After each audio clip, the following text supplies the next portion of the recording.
அவ ஒழுங்கா ஒரு காலேஜ் கட்டிட்டு போயிருந்திருப்பான். சும்மா இருந்தவன நோண்டி சூப்பர் ஸ்டார் ஆக்கி விட்டீங்க. இப்ப அவன் ஊருக்கு ஒரு காலேஜ் ஓபன் பண்ணிட்டா. அவனை தூக்கி உள்ளேயாவது போடுங்கயா. முடியாதுங்க. எல்லா படத்தையும் எப்படியும் ஒழுங்கு பண்ணி ரூப் போல இல்லாம பண்ணிட்டான். சட்டப்படி அவனை எதுவுமே செய்ய முடியாதுங்க. ரோடு போடுறான், தண்ணி கொண்டு வர்றான். மந்திரி சபை மாதிரி ஒவ்வொரு துறைக்கும் எக்ஸ்பர்ட் டீமை வச்சுக்கிட்டு ஒரு பிரைவேட் கவர்மெண்ட் நடத்திட்டு இருக்கான். விட்டா சிஎம் ஆயிடுவா போறாங்க. சிஎம் ஆயிட்டாருப்பா. எதிரிங்க உருவாகிறது இல்லைங்க, நாம தான்.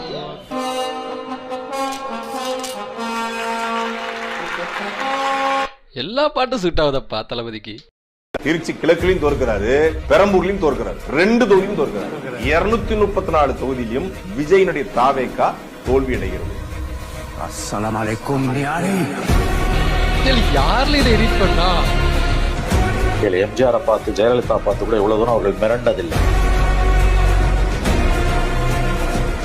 2 தொகுதியும் தோற்கிறாரு. வெயிட் பண்றேன், நான் நேர்ல வரேன்டா. 2 தொகுதியிலும் ஜோதிச்சிருவார்ல அவரு. ஸ்டார்டிங்ல அஸ்ஸலாமு அலைக்கும் ஏதுனது விரித்தனமா இருந்துச்சுல அது. அஸ்ஸலாமு அலைக்கும் நியாரி.